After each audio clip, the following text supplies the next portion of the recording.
තව වසර 2442ක් ගියපුවාම ලැබෙන වෙසක් පුර 15ක් පොහොය දවසේදී මුළු ලංකාව පුරාම වැඩ සිටින සියලුම සර්වක්ඛ ධාතුන් වහන්සේලා අසදෘශ වූයේ අනුරාධපුර සුද්ධ නගරයේ පිහිටලා තිබෙන රුවන්වැලි මහා සෑයේ ගර්භය තුලට වැඩම කරවනවා. වැඩම කරපුවාම එතෙක් දැල්වෙමින් පැවති පහන් නිවිල යනවා, සුවඳ මල් පර වෙලා යනවා, සුවඳ දුම් වෙනසිලා යනවා. ඒ අවස්ථාවේ සියලුම සර්වක්ඛ ධාතුන් වහන්සේලා අහසට පැන නැගලා එක නූලක මොනුපු මුතු ඇට පේලියක් වගේ නාගදීප රාජායතන චෛත්‍ය ස්ථානයට වැඩම කරවනවා. වැඩම කරපුවාම එතෙක් කල චූලෝදර මහෝදර ඒ නාරජවරු බුදුරජාණන් වහන්සේට පූජා කරපු ඒ මණික් පුටුව පොළවයට වැඩ හිටිනවා. ඒ මණික් පුටුව අහසට පැන නැගුණාම මේ මණික් පුටුව මත සියලු සර්වක්ඛ ධාතුන් වහන්සේලා තැන්පත් වෙනවා.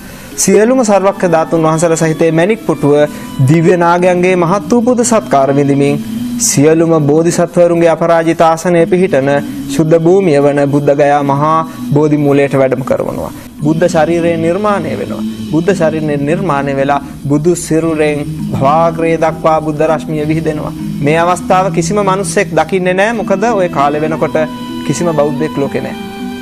ඊට පස්සේ මොකද වෙන්නේ? සියලුම දෙවියොත් බ්‍රහ්මයොත් බුදුරජාණන් වහන්සේට අවසාන වතාවට පුද සත්කාර කරන්න බෝධි මූලයට පැමිණෙනවා. බුදුන් පුදනවා. අනන්ත බුදු ගුණ ගයමින් බුදුරජාණන් වහන්සේට ස්තුති ගායනා කරමින් බුද්ධ වන්දනාව වේදෙනවා.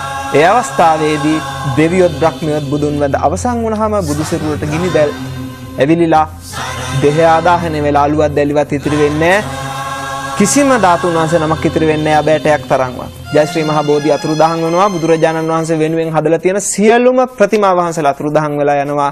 බුද්ධ ශූන්‍ය කාලයක් එනවා. බුද්ධ කියන ශුද්ධ වචනේ පවා අහන්න නොලැබෙන කාලයක් එනවා. තව වසර 2442ක් පමණ ගත වුණාම ලැබෙන වෙසක් පොය දවසේ මේ සිද්ධිය සිද්ධ වෙන්නේ.